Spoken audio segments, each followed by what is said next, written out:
Hello friends, எல்லாருக்கும் வணக்கம். இன்றைக்கி நாம் ரொம்பவே யூஸ்ஃபுல்லான ஒரு பயனுள்ள வீடியோ தான் வந்து பார்க்க போகிறோம்.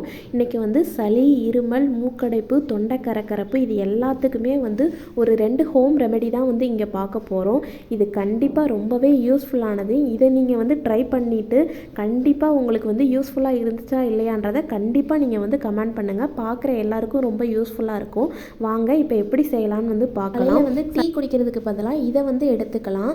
இதுக்கு நான் வந்து கருப்பட்டி, சுக்கு, இஞ்சி, மிளகு, மல்லி விதை வந்து எடுத்துருக்கிறேன். ஒரு 2 கிளாஸில் வந்து நான் வந்து தண்ணி வந்து எடுத்துருக்கிறேன்.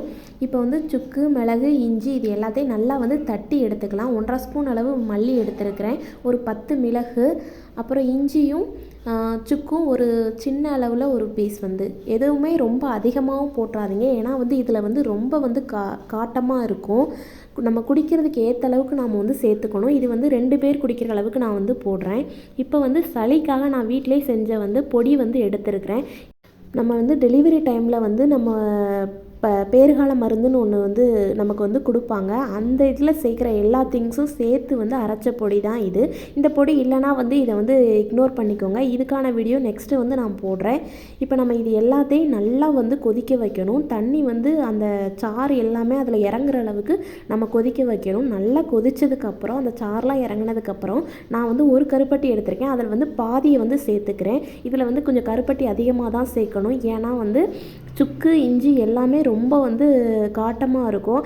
அதை வந்து ஈக்குவல் பண்ணுறதுக்கு கண்டிப்பாக வந்து கருப்பட்டி வந்து நம்ம கொஞ்சம் அதிகமாகவே சேர்க்கணும். அதே மாதிரி கருப்பட்டி சேர்த்து குடித்தா தான் இதோட அந்த ஒரு எஃபெக்டே வந்து நமக்கு வந்து கிடைக்கும் குடிக்கும்போது.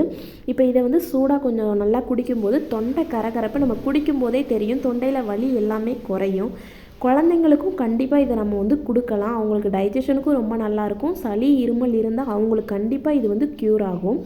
நெக்ஸ்ட்டு வந்து ரெமெடி வந்து பார்க்கலாம். இப்போ நமக்கு வந்து மூக்கடைப்பு வந்து அதிகமாக இருக்கும்போது மூச்சு விடுறதுக்கே வந்து சிரமப்படுவோம். அதே மாதிரி தலையில் வந்து நீர் கட்டி இருக்கிற மாதிரி, தலை பாரமாக இருக்கிற மாதிரி இருக்கும். அந்த டைமில் வந்து நமக்கு மூச்சு விடவும் சிரமமாக இருக்கும். அதனால் நம்ம வந்து இந்த விரலி மஞ்சள் வந்து நான் எடுத்துருக்கிறேன். இதில் வந்து கடுகு எண்ணெயில் வந்து நான் இந்த தீபம் வந்து ஏற்றிருக்கேன். அதில் தான் இந்த மஞ்சளை வந்து காட்டி அதை நல்லா வந்து சூடு பண்ணி அது கங்கல் ஆனதுக்கப்புறம் அதிலிருந்து புகை வரும். அந்த புகையை வந்து நம்ம வந்து சுவாசிக்கணும். ஒரு நாளைக்கு ஒரு 2 to 3 டைம்ஸ் இந்த மாதிரி செஞ்சாலே போதும். நம்மளோட மூக்கடைப்பு வந்து கம்ப்ளீட்டாக வந்து க்யூர் ஆயிரும். அது மாதிரி தலையில் நீர் கட்டி இருந்தாலும் அது அப்படியே ரன்னிங் நோஸாக நமக்கு வந்து மூக்கு வழியாக வெளியேறிடும். இதை வந்து நம்ம வந்து ரொம்ப பக்கத்தில் மூக்கில் வச்சு நீங்கள் வந்து செய்யாதீங்க. கொஞ்சம் தூரமாக வச்சு நார்மலாக நீங்கள் வந்து சுவாசிக்கிற மாதிரி சுவாசித்தாலே வந்து போதும். குழந்தைங்களுக்கும் நீங்கள் வந்து மூக்கு பக்கத்துலலாம் போய் காட்டணும்னு அவசியம் இல்லை. சும்மா நம்ம கையில் வச்சுட்டு அவங்க அங்கே விளையாடிட்டு இருந்தால் கூடவே போதும். அந்த ஸ்மெல் அவங்களுக்கு வந்து உள்ளே போனாலே போதும். நம்மளோட மூக்கடைப்பு தலையில் வந்து அந்த பாரமாக இருக்கிற அது கண்டிப்பாக வந்து குறையும். தலைவலியும் இதோட வந்து சேர்ந்து குறைஞ்சிரும். இந்த 2 ரெமடியுமே ஒரு 3 டேஸ் நம்ம வந்து கண்டினியூஸாக எடுத்துக்கிட்டாலே 5 டேஸ்க்குள்ளே கம்ப்ளீட்டாக வந்து சளியும், இருமல், தொண்டை கரகரப்பு கண்டிப்பாக வந்து சரியாயிடும். ட்ரை பண்ணி பாருங்கள். எப்படி இருக்குன்னு கீழே கமெண்டில் சொல்லுங்கள். தேங்க்யூ.